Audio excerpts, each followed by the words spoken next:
Hello, everyone. Welcome to another amazing episode of Inspired Action, where we dive into the most pressing leadership challenges and hope to inspire you to take a more coach-centered and people-focused approach to leadership. I'm your host, Kyle Pertuis, and it's time to get started with our three amazing guests for today.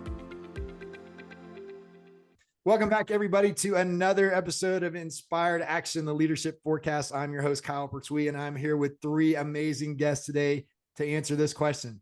How do you handle resistance or skepticism without shutting people down? Before we get started with these answers, I want to make a quick introduction to the three people that we've got with us today. And thank you guys so much for making time to join us. I'm going to begin with Paul Knox. Paul is a transformational leadership speaker and founder of Changing the Legacy, a platform dedicated to building emotionally grounded, strategically equipped leaders who can carry their mission forward. With over 75 keynotes and counting, right, Paul? That's right. It's delivered across industries. He blends strategic insight and personal story to help audiences move beyond survival and lead with clarity. I've heard this guy speak on clarity. You got to check it out. Conviction and purpose. Kyle Bowen, president of Hourglass Leadership. Kyle is a Maxwell certified coach and helps companies care for and grow their teams. His work with Hourglass is designed to impact change on equipping leaders with the skills to influence and guide their people in a more caring way and drive higher levels of engagement. And last but not least, Kerri Burchill serves as president of North Star Coaching, her independent consulting company that focuses on helping leaders slow down to go fast. Kerri is also the author of the book, and I love this, Leading Out of the ASKhole. So find that one. Her work includes designing and implementing leadership development programs, training accredited coaches, facilitating difficult conversations, and consulting on organizational. Paul, Kyle, and Kerri, thank you so much to be here today. And Paul, you drew the short stick, so we're going to start with you. That question: how do you handle resistance or skepticism without shutting people down? Well, no, that's a great question. Again, thanks for having me, Kyle. I will say it depends on the context for me, or I would say it used to depend on the context. If it was a situation where I got the feedback and it was sort of in an interpersonal way, I was okay with that, right? It was just one-on-one. We're able to go ahead and you can say whatever is on your mind, and then we can discuss it. But if it was in a public forum, oh my goodness. And I felt like you were trying to embarrass me or belittle me, or you triggered me in a way to say that maybe I was incompetent, right? Then it was gloves off. I'm ready to fight, you know? And then I have since learned, and this is where things have sort of changed for me. I never forget, I was one keynote, I was getting ready to give a keynote, and I get in the room, I'm excited, I'm already nervous, and I get criticism in the middle of the keynote. The person literally says, "Oh, leadership again," and like blew it off, right? What I was saying. So I'm like, "Oh my goodness." And so in that moment, I could have chosen to react, and I've done that before. Actually, I'll admit, I've actually snapped on people before in a keynote, like, yeah, went off. But in that moment, one of the things that has helped me the most, and this is the thing that I employed, I was very proud of myself that day. I actually led with sort of an empathy and curiosity, right? And I was even more vulnerable and admitted my skepticism at first as well. So I'll say I led with my own skepticism to say, you know what? I agree with you. When you talk about leadership, it can all feel kind of clunked in, feel like it's not really worth really uncovering. And you know what? Let's look at this together. And then I led with curiosity. What do you think of when you think of leadership? And that just flipped that whole, paradigm around. And that really helped kind of shape the narrative and the conversation moving forward. So that's how I like to approach it now. I try to put myself in the shoes of the other person, and really kind of address what I feel that is going on with that person. Because I've learned that it's rarely ever about what's going on with you as much as it is with the other person. Yeah, that's so good. And I love that you brought that up in the context of being a speaker, man, because that's real too, right? When you sense some resistance, you got a room full of 100 people, there's bound to be a few that don't want to be there, right? Exactly. And so I love the way you said you leaned into that, right? And it's kind of like sometimes that loudest no is the doorway to the biggest yes. And it sounds like that's the approach you took. I love it.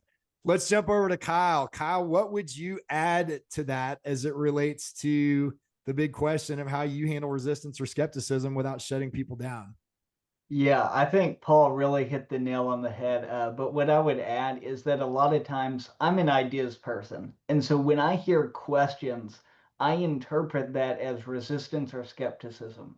Because for me, I'm somebody who jumps from idea to action. I don't discern. That's not in my strengths. It's not a skill. And so, but what I've found over the years and having to practice this is a lot of times questions are people going, okay, tell me more. I'm on the same page, but I need the details so I can put this into action. I can put this into practice. I'm for it. And what you're interpreting as resistance is actually them saying, no, I want to buy in more. And so I think just making sure we aren't leaping to conclusions. What I'd also say is if there is resistance, think about shared values.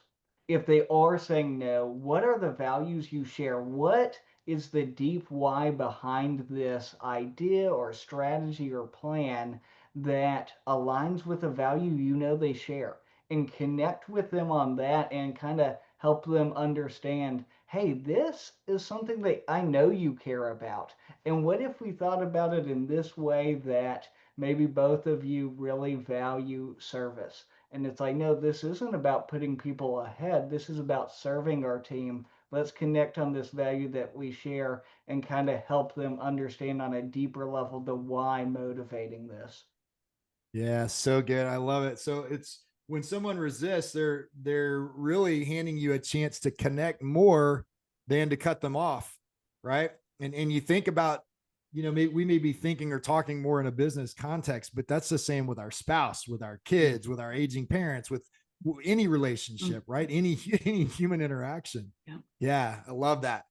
Kerri, let's jump over to you. What would you add to this conversation as it relates to you handling resistance or skepticism without shutting people down? Yeah, great. So I think of three things. The first one really aligns with what you're talking about, Kyle, of what are people's values, and getting at those values really requires the individual listening to the skepticism and kind of feeling that push to be compassionate. Like, I'm going to set aside my reaction to really understand your values and compassionately see the world through your lens, which is hard. So, compassion, one. Two, I think of you, Paul, when you talked about the curiosity. I read this book by Edgar Schein, Schein, called Humble Inquiry, and it's like a small, short book. It took me months to get through it because he talks about how you stay in this humble space of being curious, even though the resistance might be targeted at you or you're feeling some pushback. And even if we take the skepticism and resistance away from it being at you, it might be a topic that you're sharing with somebody and you just can't believe they don't see it more objectively. And so having that humble inquiry to stay in that space of being curious. And the third thing that I would say is just that skill of active listening. So it's actually, I'm not trying to get the person to see it my way. So if I'm going into the conversation thinking that I'm whole, I'm the whole package, I'm really wanting to actively listen so that they hear themselves and they see where the breakdown is in their resistance and identify, oh, I didn't realize it. I'm stuck in this pattern of thinking that's causing me resistance and skepticism. And so when we actively listen neutrally, like without bias, they see themselves, and that can really complement the compassion and the curiosity. Mm-hmm. Yeah. I love this. That's the phrase there, humble inquiry. Yeah. Right. There's so much power in that. And I'd heard somebody say once, if somebody's pushing back, it means they're still engaged. Yes. Right. Silence is the real enemy. And when they said that, I couldn't help but think of the legendary Rod Tidwell. I'll see what kind of movie buffs you are. You guys know what movie Rod Tidwell was in? I think so. Jerry Maguire. So Bart. remember the scene in the locker room where he says, Jerry, you think we're fighting, and I finally think we're talking. Right. So the resistance there was just completely different perspectives. And I just felt like that was a great example of that pushback, because he was at least still engaged. Like, I'm listening. I don't like what I'm hearing, but at least we're talking about it now. Right. Yeah. When you get the one word answer, right? That's a shutdown. Yeah. Yeah, that exactly. Or just sit there and stare at you, right? That's even worse. All right, you guys, man, incredible input. I think if we think about resistance and skepticism, they're just part of the leadership landscape, right? And we can either blow through them and likely lose trust, or we can do much of what you guys described and really embrace that and lean more into trying to build buy-in. So I guess the moral of this story is don't run from tough questions or curiosity. Welcome them, embrace the pushback. That's an invitation to listen more actively, to connect stronger, to lead better. And I think that's how we turn that resistance, maybe even to respect, right? Up at the All end. right. So, all right. How do you guys create space for the pushback or for the resistance without letting it hijack the momentum of, let's say, of a group? If you're working with a group or a team, how do you create space for that pushback to exist without it becoming, pervasive throughout the group, right? What do you think? Anybody, whoever wants to take it, jump in. I can jump in. Yeah. So part of that is the group leader or facilitator just having a really clean agenda on what the group's coming together to talk about. And so when you are handed those out there questions, or people who are resistant, they're trying to sabotage the conversation or insert their agenda, using that humble inquiry that we've talked about to relate it back to the topic. So let's say that we're improving a process, we're trying to streamline something because we have less FTE. And someone, I'm thinking of just a tough question, they might say, like, how does this protect our work-life balance? We're shutting down FTE. That's a tricky question. I might follow up and say, so it sounds like you're concerned about work-life balance in light of having less FTE to do this process. So how can we how can we leverage the process to protect our burnout?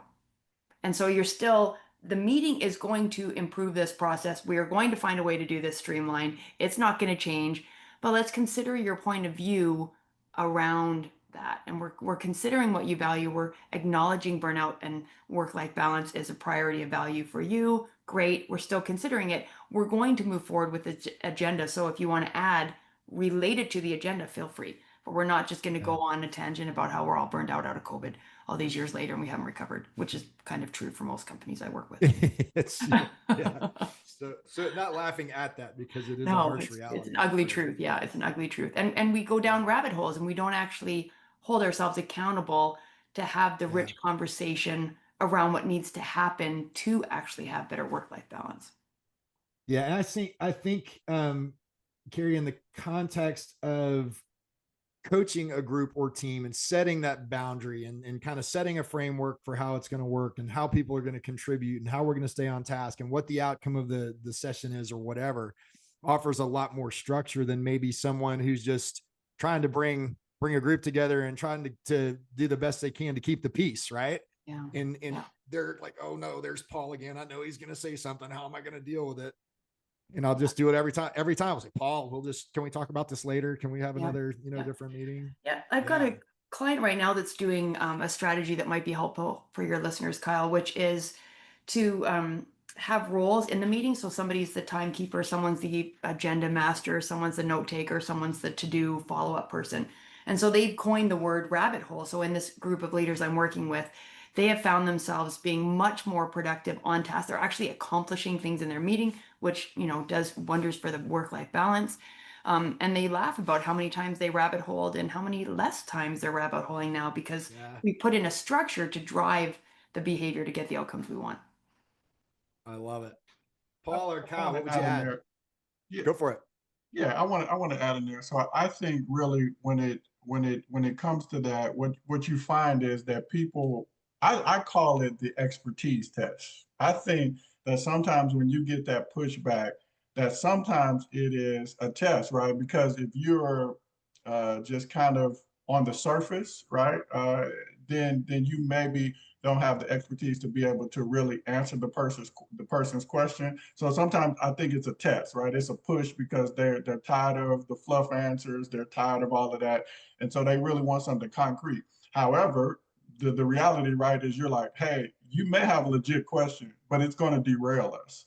And so what I like to do again is leading with the curiosity is I like to get clear on what they're asking first, right? Because if they don't feel heard, if they don't feel like you're really getting what they're trying to say, and you're trying to, well, let's come back to that later, they may feel that they're being dismissed. And I've had this happen several times. So I try to just so what you're saying, or what are you saying again? Like, help me understand. And once I know that they're fully heard, I mirror them, I say it back to them, then I'm able to pivot it and say, well, you know what? That's really a great question. I hope you all heard that, right? That's really a great question. He's asking, she's asking this or that. However, that's going to be for maybe another time, that, or we may have to circle back on that.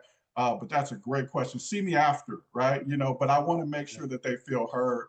And sometimes I do feel like that is an expertise question, because you have to have enough knowledge, enough wisdom to be able to really get at the heart of what they're saying, because sometimes they don't really know how to articulate it the best sometimes. It's just frustration coming out. Yeah. And I mean, I don't want to undervalue what you said about acknowledging people, because sometimes that's all it takes. They just want to be heard. Right. And so acknowledging it, validating that it's okay to feel frustrated, angry, you know, upset, whatever it is they're emotionally charged by in that moment. Just say, okay, we got it. I hear you. Yeah. Right. Yeah. Good stuff. Kyle, what would you add? Yeah, I'd say that meetings aren't the only time that people can sabotage your strategies and plans. Yeah, that's right. And so, like, there's lots of times I see people want to rush through the meeting and, like, guys, we have to keep it to this hour. And it's like, yeah, but if you don't get the resistors out and give them their say and let them feel heard and acknowledged, like Paul says, what happens? Well, the second we leave the meeting, they're at the after meeting completely trashing my idea and the plan. Or they agree to it, they say they're going to vote, and then they go out, they don't implement it, they dismiss it on their team, and you just end up shooting yourself in the foot. And so I think giving people the space to raise if there are substantial concerns to it, right? Not saying that my idea is always perfect, because there are times that I brought an idea that I have spent 3 months thinking through to the table, and somebody else raises a question and goes, hey, here's an excellent point that you never considered, Kyle. And I go, you're right. And that would have shut us down if we didn't consider that. And sometimes I think resistance can be healthy, of going, okay, yeah, let's think about that, or at least have the discussion where, instead of me being the only one who's thought about this piece of resistance and how to overcome it, now I get to articulate that, so everybody else around the table, when that same question comes up from their teams, we're now on the same page and can articulate the same reason of, yes, this will be harder, or yes, this might hurt work-life balance in the short term, like Kerri mentioned. But in the long run, it'll help. And here's how, right? And you can use that resistance to drive deeper engagement. Yeah, I love that. It reminds me of a piece that we do on it's fairly broad, but on complexity, right? When you think about complexity of groups and people coming together, and I use the illustration of just in a single meeting between two people, there are 7 conversations that take place, right? Because before the meeting, each of you are having a conversation in your head. You come to the meeting, you're having a conversation in your head and the one that you're having with each other. And then you leave and you're each having a conversation in your head. Now let's add 6 more people to that, right? And so you think about, where does the resistance come from? Or somebody didn't understand because they weren't in the meeting, but they asked Kerri, and Kerri got her opinion from Kyle, who wasn't in the meeting. And it just, you understand how quickly things can derail, right? So I love the input there. And I want to go back to Kerri's rabbit hole, because it made me think of something, and I wish I could give whoever this was credit for it, but it has worked miraculously for me in teams that tend to go down that rabbit hole. And the story is, there was a guy that would just always kind of let things escalate a little bit when somebody resisted, and somebody else would jump in, but wouldn't facilitate it until it got to a point where it was smoldering, and he'd say, all right, everyone, let's move on. Well, the beauty of that is, everyone let's move on is an acronym for Elmo. So I started bringing a little red Elmo doll with me to these groups. Nobody needed to say, everyone, let's move on. We just picked up Elmo from the middle of the table and set it down in front of the person. And it was unbelievable how quick something that silly would change the flow of conversation. Right. Oh, wow. And so I love little things like that, the rabbit hole, all of those kind of little hacks, we can call them. Right. But it's just a way to influence human behavior that builds buy-in. Right. And we can acknowledge, like, okay, yeah, we're human. Okay, let's go at this the best we can and make sure everybody's feeling heard. Yeah. Paul, were you going to say something?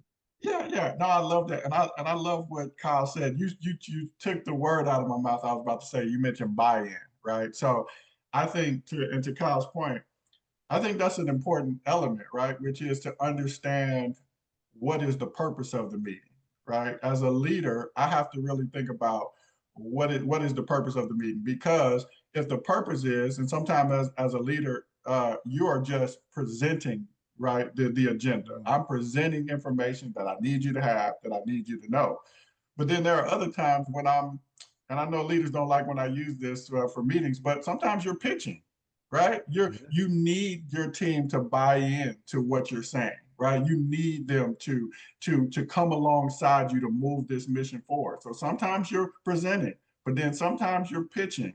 And so based on what I'm trying to, my objective and what I'm trying to get, that might be how I pivot, right? So if I'm presenting, then maybe it's about me sort of quelling some of the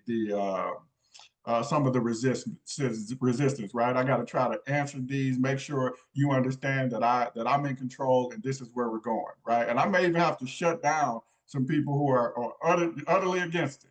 But then when I'm trying to pitch it, right, then it may be, hey, I want to hear from you all because we're going to do this together. So I think understanding your agenda really kind of helps you in terms of the mindset that you go into it with, because you can't go in thinking that everybody's going to like you all the time, especially depending on your objective. Yeah. Oh, Kerri, you're on mute. Yeah, sorry, the dog was whining for a second. I didn't want everybody to be distracted. No worries.